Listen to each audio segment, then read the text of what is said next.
สำหรับมื้อนี้เนาะดมจะมาสรุปการเทรดใน1เดือนที่ผ่านมาเนาะก็คือเดือน12นี่เนาะพร้อมกับสรุปไตรมาสเนาะเพราะว่าเราเทรดกันมา3เดือนแล้วเราได้แทร็กซึ่งตอนนี้ดมบ่มีออเดอร์เลยแล้วก็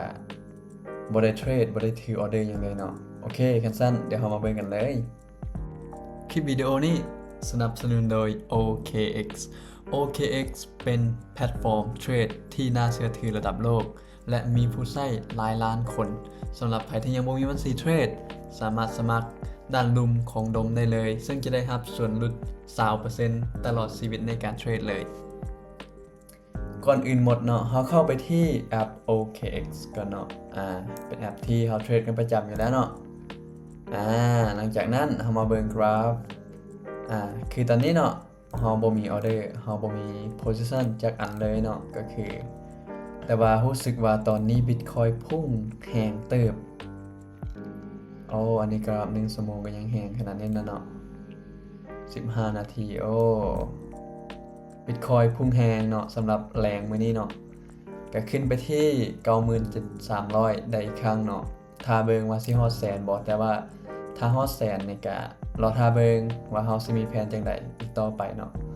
โอเคสิ่งที่เราอยากมาลงกันในมื้อนี้เนี่ยก็คือเราสิมาเบิ่งประวัติการเทรดอยู่นี่เนาะเข้าไปที่ประวัติการเทรดแล้วเนาะ My Trade แล้วก็ Position History เนาะอยู่นี่เราได้เทรดกันหลายไม่เติบเนาะก็คือ1เดือนที่ผ่านมาเราก็เทรดหลายเนาะก็คือที่ทุกคนเห็นแต่ละออเดอร์มันก็จะมีออเดอร์ที่บวกหลายบวกน้อยหรือว่ากลับมาต่ำนาทึนบ่อีหยังต่างๆมันก็มีเนาะหลายๆไม่อยู่ที่ดมได้เทรดไป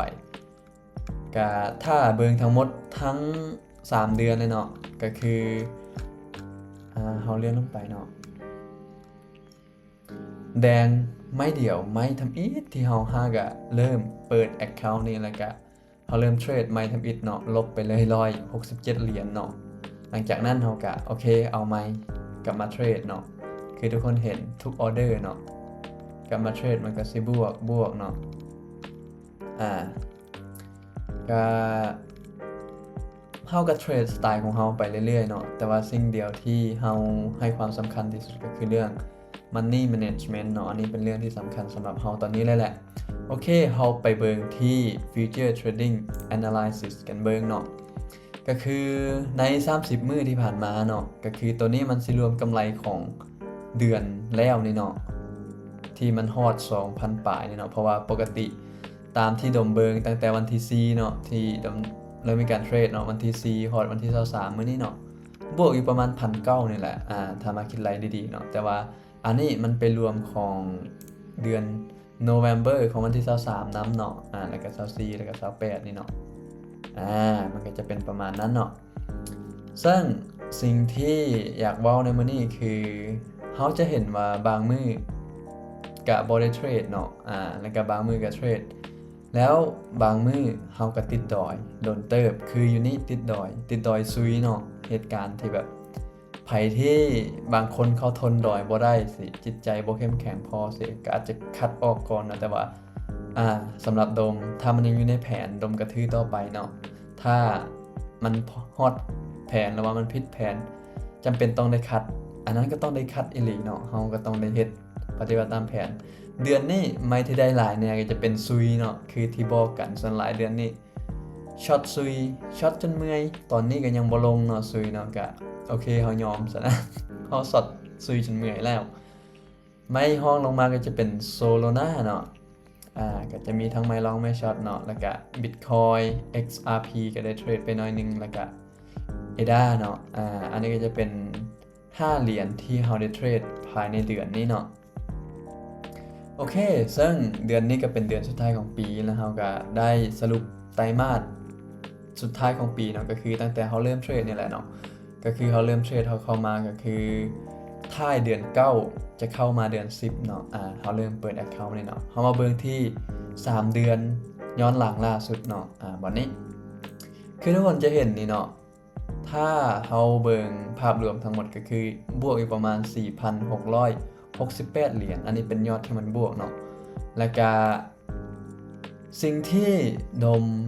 อยากให้โฟกัสเนาะก็คือกราฟเส้นสีเขียวตัวนี้เนาะที่มันขึ้นมาแบบนี้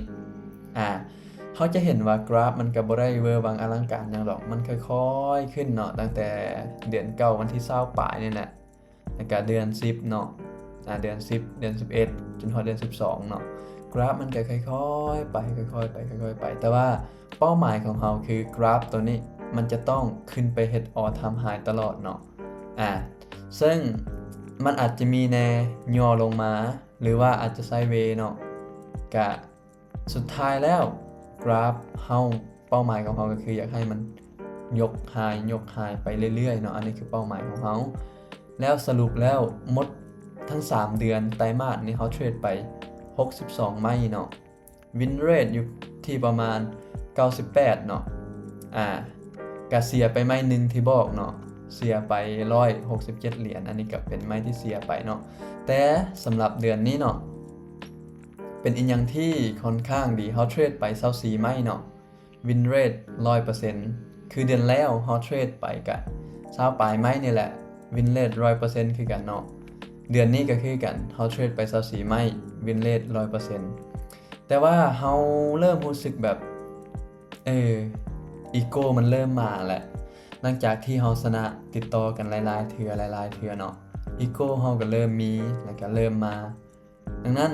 ดมก็เลยตัดสินใจหยุดแล้วก็ปิดบัญชีปิดออเดอร์ทั้งหมดในมื้อนี้เนาะเพื่อที่หยุดพักก่อนกลับมาอยู่กับตัวเองกลับมาลดความมั่นใจของตัวเองกลับมาลดอีโก้ของตัวเองก่อนเนาะแล้วก็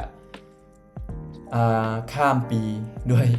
วยหอยยิ้มเนาะเฮาบ่อยากแบบติดดอยข้ามปีสิมันก็จะเป็นการเริ่มปีที่บ่ค่อยดีเนาะเฮาก็โอเคซะนะเดี๋ยวเฮาเคลียร์ออเดอร์ให้หมดแล้วก็เฮาข้ามปีหน้าเดี๋ยวเฮาค่อยมาเทรดใหม่เนาะก็จะเป็นประมาณนั้นเนาะอันนี้ก็จะเป็นเฮามาสรุปกันคร่าวๆว่าเฮาได้เทรดหยังแหน่ประวัติการเทรดเป็นจังไดทั้ง30มื้อที่ผ่านมาแล้วก็90มื้อที่ผ่านมาเนาะก็3เดือนเลยแหละก็จะเป็นประมาณนี้เนาะแต่สำหรับไผที่มีหลายคนคอมเมนต์มาถามดมเนาะว่าให้สอนหรือว่าให้สอนอันนี้นั่นน่ะแต่ว่าต้องบอกเลยเรื่องเทคนิคเนาะมันสอนกันได้บางคนอาจจะเรียนไวบางคนอาจจะเรียนช้าเนาะแต่ที่มันสอนกันบ่ได้ก็คือเรื่องของประสบการณ์เนาะอันนี้ก็เฮาต้องได้ศึกษาเรียนรู้แล้วก็ฝึกฝนให้หลายๆเนาะสำหรับดมก็คือเดือนใดก็นั่นแหละแล้วแต่ตลาดที่จะให้เฮาซำใดหน้าที่ของเฮา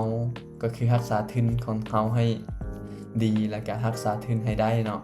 อันนั้นคือเป้าหมายหลักๆเลยแหละกรณีถ้าเฮาขาดทุนจนมันฮอดทุนเฮาแล้วเฮายอมคัดกำไรออกหมดก็บ่เป็นหยังเนาะอย่างน้อยเฮาทุนเฮายังมันบ่หายแล้วก็กลับมาตั้งหลักใหม่อันนั้นก็ได้เนาะแต่หลายๆคนก็